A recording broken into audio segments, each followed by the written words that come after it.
Halo semua, terima kasih sudah berkunjung ke channel Resep Rongpolo. Hari ini saya bikin nastar pakai cetakan kue bulan atau mooncake ukuran 25 gram. Tapi adonannya saya nggak bikin 25 gram, saya kurangi supaya hasilnya tidak terlalu tebal. Di resep ini saya pakai full margarin, jadi bahannya lebih ekonomis. Yuk jangan berlama-lama, mari kita mulai. Siapkan wadah, lalu masukkan 200 gram margarin.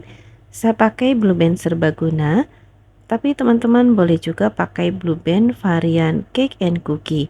Itu akan lebih enak.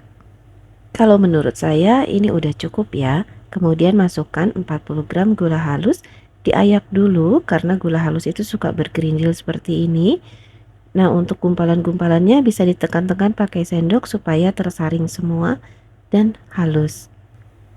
Selanjutnya kita akan mixer margarin dan gula halus dengan kecepatan rendah, kemudian dinaikkan sampai kecepatan sedang aja. Di mixernya jangan lama-lama, kita hanya perlu konsistensi margarin dan gula halus ini sampai creamy aja, tidak perlu sampai mengembang. Nah, kenapa sih nggak perlu sampai mengembang? Supaya saat dipanggang nastarnya nggak melebar, jadi bentuknya tetap cantik. Matikan dulu mixernya, kemudian bersihkan pinggiran mangkuk pakai spatula supaya adonan yang tertinggal di pinggir mangkuk atau di dasar mangkuk bisa tercampur rata dengan baik. Kemudian masukkan 2 butir kuning telur suhu ruang. Pastikan telurnya dalam kondisi segar. Tambahkan setengah sendok teh vanili bubuk. Saya pakai varian vanila susu. Mixer lagi dengan kecepatan rendah sampai tercampur aja. Buat teman-teman yang baru bergabung, jangan lupa tekan tombol subscribe-nya ya, supaya nggak ketinggalan video terbaru dari saya yang diupload setiap minggunya. Kalau sudah tercampur rata, matikan mixernya dan setelah ini kita nggak akan pakai lagi mixer ya. Kemudian masukkan 1 saset susu bubuk atau setara dengan 26 gram ditambah 40 gram maizena. Ayak kedua bahan supaya nggak bergerindil. Kemudian masukkan 300 gram tepung protein rendah, saya masukkan setengah bagian dulu. Ini juga diayak supaya lebih mudah tercampur dalam adonan. Aduk menggunakan spatula membentuk angka 11 seperti ini. Aduknya cukup seperti ini aja ya, jangan terlalu keras. Nah, kalau sudah mulai tercampur dan mulai nggak ada tepung yang terlihat, kita baru akan tambahkan sisa tepungnya. Di sini saya langsung masukkan sisa tepungnya sekaligus, tapi saya sarankan teman-teman jangan dimasukkan sekaligus dulu, tapi sisakan sedikit. Nanti kalau dirasa konsistensi adonannya masih terlalu lembek, baru masukkan sisa tepungnya keseluruhan. Hal ini sebaiknya dilakukan karena daya serap tepung itu berbeda-beda.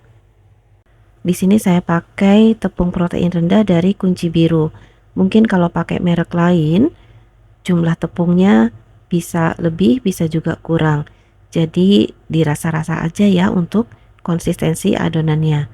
Sekarang adonannya saya ulen pakai tangan supaya saya bisa lebih merasakan sejauh mana kelembutan adonan ini sampai bisa dibentuk.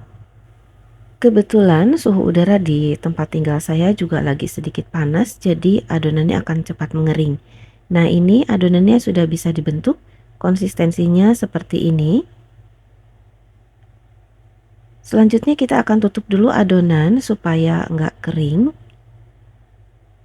Nah, ini adalah cetakan yang akan saya pakai, cetakan kue bulan atau mooncake berbentuk buah nanas.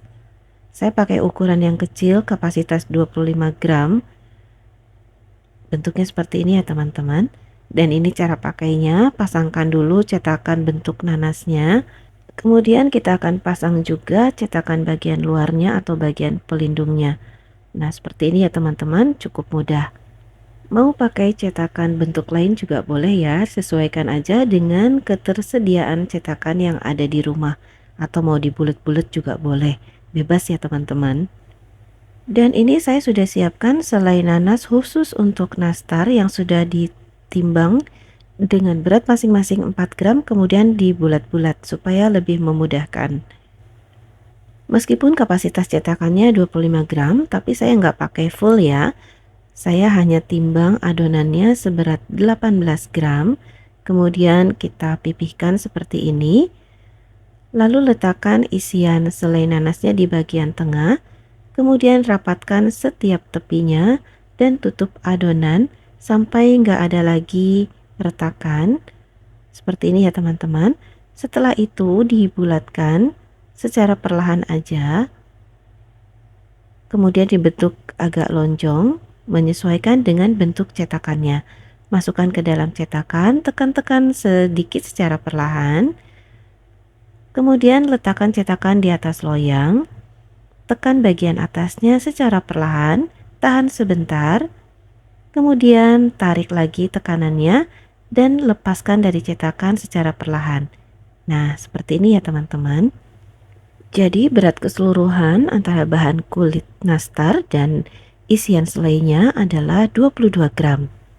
Mungkin di antara teman-teman ada yang tanya, kenapa adonan nastarnya nggak saya bagi dua, saya kasih warna hijau. Nah, untuk warna daunnya nanti akan saya tunjukkan di video berikutnya ya. Jadi jangan di skip. Nah, kalau pakai cetakan seperti ini, bikin nastar akan terasa lebih mudah dan cepat. Jadi buat teman-teman cocok banget ya untuk bikin nastar bisa lebih cepat dari biasanya. Cetakan kue bulan atau mooncake yang saya pakai untuk membentuk nastar ini bisa dibeli di toko peralatan baking di kota-kota yang teman tinggali. Atau kalau misalnya agak kesulitan, bisa juga dibeli secara online. Setelah selesai dicetak, selanjutnya nastar ini akan dipanggang dengan suhu 125 derajat Celcius selama 15 menit. Setelah 15 menit, keluarkan dari dalam oven dan biarkan sampai betul-betul dingin dalam suhu ruang. Seperti ini ya teman-teman, jadi harus betul-betul dingin. Sekarang kita siapkan bahan olesan terdiri dari 1 butir kuning telur ditambah 1 sendok makan minyak goreng. Kemudian saya masukkan juga 3 gram adonan. Nah, ini semua akan diaduk sampai tercampur rata dan konsistensinya menjadi halus, nggak ada adonan yang tersisa. Nah, kenapa sih harus pakai dicampur sedikit adonan? Supaya nanti bisa membantu menutup nastar yang retak saat dipanggang. Selanjutnya untuk olesan bagian daun, saya siapkan 2,5 sendok makan putih telur ditambah dengan 7 tetes pewarna hijau tua. Untuk jumlah takaran pewarnanya sesuaikan dengan selera aja ya. Aduk sampai tercampur rata seperti ini. Kalau sudah baru bisa digunakan. Kita akan oles dulu bagian buah nanasnya. Olesnya asal aja ya. Dan di sini saya cukup oles sekali aja. Karena kalau dioles 2 kali, nanti bentuk garis-garis nanasnya itu nggak akan kelihatan setelah dipanggang. Jadi memang berbeda dengan cara membuat nastar yang pada umumnya dibentuk bulat dengan olesan dibikin sampai glowing ya. Kalau ini benar-benar nggak perlu sampai glowing, tipis-tipis aja sehingga nanti hasilnya akan lebih alami. Setelah semuanya dioles dengan kuning telur, selanjutnya loyangnya akan kita balik mengarah ke badan kita untuk lebih memudahkan. Kita oles bagian daunnya dengan campuran putih telur dan pewarna hijau tua. Jadi adonannya nggak perlu dibagi dua antara yang warna kuning dan warna hijau ya. Jadi pakai pewarna juga bisa. Untuk panggangan yang kedua, teman-teman harus perhatikan baik-baik, jangan ditinggal-tinggal. Jadi loyangnya harus diputar atau ditukar antara rak bawah dan rak tengah secara berkala bergantian. Selanjutnya ini akan dipanggang dengan suhu 125 derajat Celcius sampai matang, sampai mencapai warna yang diinginkan. Oke, ini dia teman-teman, nastar bentuk nanasnya sudah matang. Ini saya panggang selama sekitar 40 menit. Dan untuk waktu bisa saja berbeda tergantung oven masing-masing. Ini adalah loyang yang pertama, warnanya sudah lebih tua. Dan ini loyang yang kedua, warnanya masih lebih muda. Jadi warna itu akan menua seiring proses pendinginan. Kalau nastarnya sudah hangat, bisa kita pindahkan ke atas rak pendingin untuk didinginkan dalam suhu ruang. Meskipun nastar dipanggang dengan suhu rendah, tetapi kemungkinan untuk menjadi retak selama dipanggang itu selalu ada. Nah, kalau ada retak-retak sedikit aja itu wajar ya, asal jangan yang berlebihan. Jadi manggang nastar itu butuh kesabaran dan ketelitian. Jangan ditinggal-tinggal. Nah, ini bagian bawahnya juga matang merata, bentuknya juga cantik dan menarik. Sekarang mari kita potong nastarnya dan kita akan lihat bagian dalamnya. Setelah matang, ukuran nastar ini sekitar 5 x 4 cm dan satu resep ini menghasilkan 35 buah nastar bentuk nanas. Nah, ini bagian dalamnya ya teman-teman, matang. Kemudian untuk isian selainya juga jumlahnya cukup, nggak terlalu banyak atau berlebihan. Kalau teman-teman nggak suka pakai pewarna, maka adonannya bisa dibagi dua antara warna kuning dan hijau. Adonan kuning masing-masing ditimbang seberat 15 gram, kemudian adonan hijaunya ditimbang masing-masing seberat 3 gram. Jadi totalnya tetap 18 gram per adonan. Nastar bentuk nanas ini teksturnya renyah tapi lembut, enak banget. Isian selainya juga mantap. Bagi teman-teman yang nggak punya waktu banyak, bisa beli isian selai yang siap pakai.